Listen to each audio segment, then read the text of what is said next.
Buenos días a todos, estimados estudiantes de la Tecnología Superior Universitaria en Emergencias Médicas. Hoy vamos a dejar por un momento los torniquetes, las férulas y los protocolos de reanimación cardiopulmonar para adentrarnos en algo que, aunque parezca puramente teórico, es lo que determinará si ustedes terminan su turno como héroes o enfrentando una demanda legal.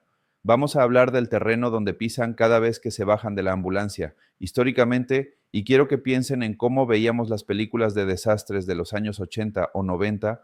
La atención de emergencias se concebía como una intervención aislada, reactiva y centrada exclusivamente en la fisiopatología del trauma o la enfermedad súbita. Era la visión del socorrista clásico, el que llegaba, cargaba y corría. Sin embargo, en el complejo teatro de operaciones que configura el territorio ecuatoriano, marcado por una geodinámica activa, volcanes despertando y una variabilidad climática extrema, la intervención prehospitalaria no ocurre en un vacío institucional. Para ustedes, como futuros tecnólogos, entender esto exige una ruptura epistemológica, es decir, un cambio en la forma de pensar su propia profesión, alejándose de la visión tradicional del simple socorrista. Cada decisión clínica y operativa que tomen en el terreno se inserta inevitablemente en un riguroso andamiaje jurídico y administrativo que determina sus competencias, los recursos que pueden usar y las responsabilidades legales que asumen. Por eso, hoy iniciamos el estudio dogmático de la Constitución de la República del Ecuador de 2008, específicamente el artículo 389, que instituyó un cambio de paradigma radical, el paso de la antigua defensa civil reactiva a la gestión integral de riesgos, preventiva y descentralizada, y les digo con total franqueza, el dominio de estos preceptos no es un ejercicio de erudición legal para abogados, sino una competencia técnica indispensable para ustedes. Para entender dónde estamos, debemos mirar hacia atrás. Durante casi 5 décadas, desde 1960 hasta 2008, Ecuador operó bajo el esquema de la defensa civil. Imaginen ese modelo nacido en el contexto de la Guerra Fría y la doctrina de seguridad nacional, el cual poseía características castrenses y centralistas. En ese entonces, la respuesta a emergencias se entendía simplemente como una movilización de recursos, principalmente militares y voluntarios, que ocurría únicamente después de que el desastre ya había sucedido.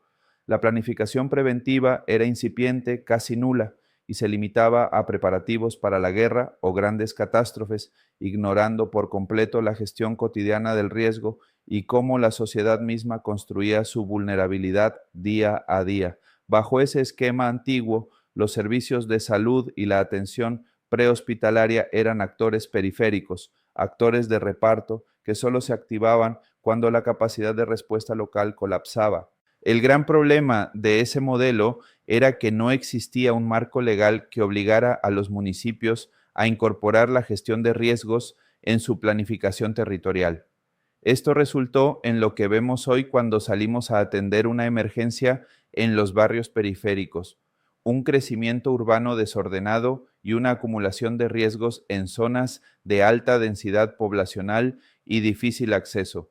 El punto de quiebre, el momento en que el país se dio cuenta de que este modelo no servía, fue el fenómeno de El Niño Oscilación del Sur entre 1997 y 1998. Aquello fue un trauma sistémico.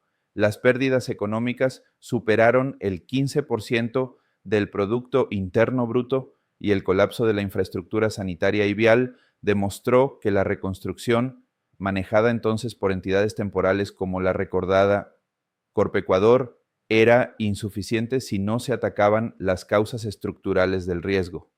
Ese desastre nos enseñó a la fuerza que necesitábamos una institucionalidad permanente, técnica y descentralizada.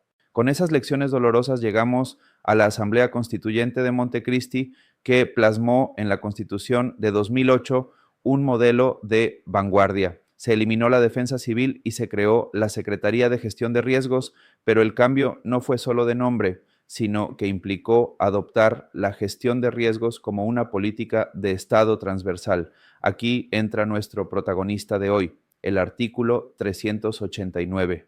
La Constitución elevó la seguridad frente a riesgos a la categoría de derecho fundamental, íntimamente ligado al régimen del buen vivir o summa causei. Esto es vital que lo entiendan. El Estado ya no socorre por caridad o por solidaridad como antes. Ahora el Estado tiene la obligación jurídica de proteger a las personas y colectividades frente a los efectos negativos de desastres.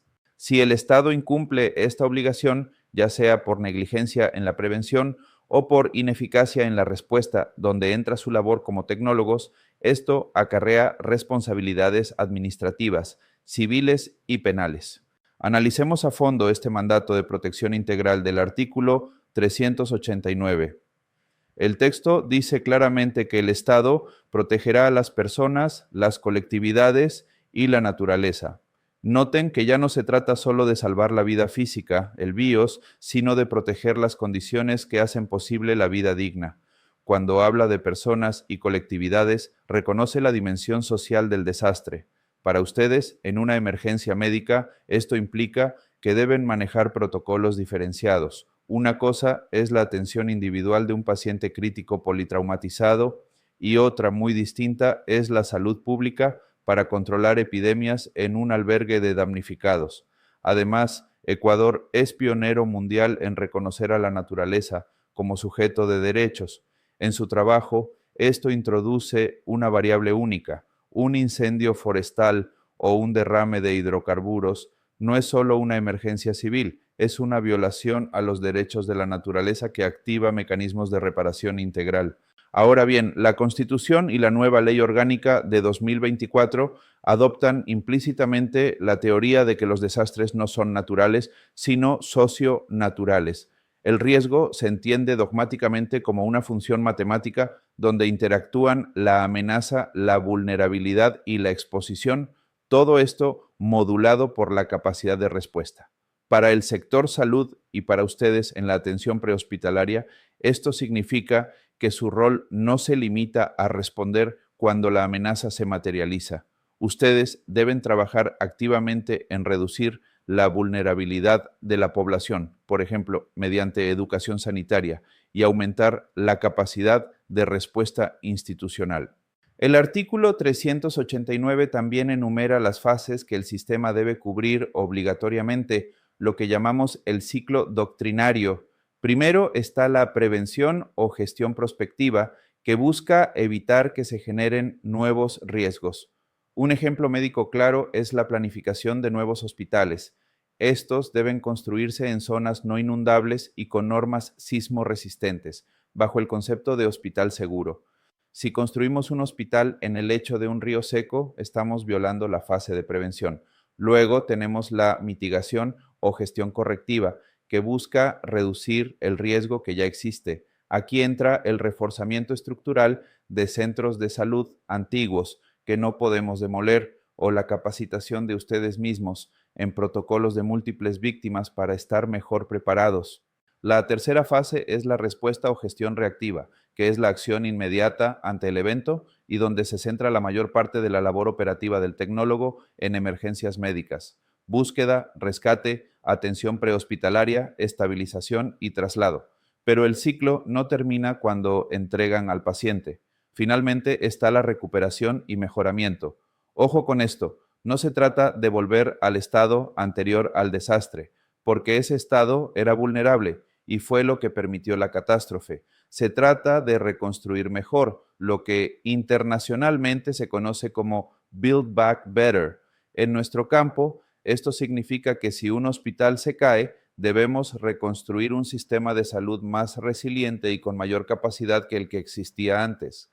Para que todo esto funcione, el artículo 389 establece que el Estado ejercerá la rectoría a través de un organismo técnico que actualmente es la Secretaría de Gestión de Riesgos. ¿Qué significa rectoría? Significa que la Secretaría dicta las políticas, normas y estándares que todas las instituciones, incluido el Ministerio de Salud Pública, el IESS, los bomberos y la Cruz Roja, deben cumplir obligatoriamente.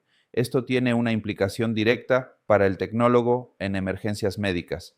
los manuales de atención que usan, los sistemas de comando de incidentes que aplican y los formatos de reporte, como la evaluación inicial EBIN, deben seguir los estándares homologados por la Secretaría de Gestión de Riesgos.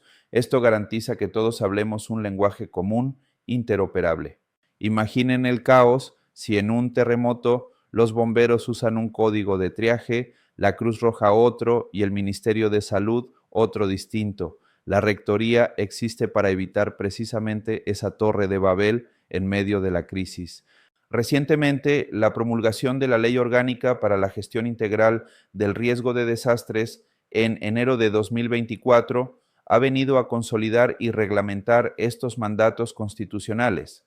Esta ley codifica principios que guían la interpretación de la Constitución y que ustedes deben aplicar en su criterio profesional. Por ejemplo, el principio de autoprotección, que es el deber ciudadano de reducir su propia exposición, o el principio de precaución, que dicta que ante la duda de un daño grave, por ejemplo, una alerta de tsunami no confirmada al 100%, el Estado debe adoptar medidas de protección inmediatas.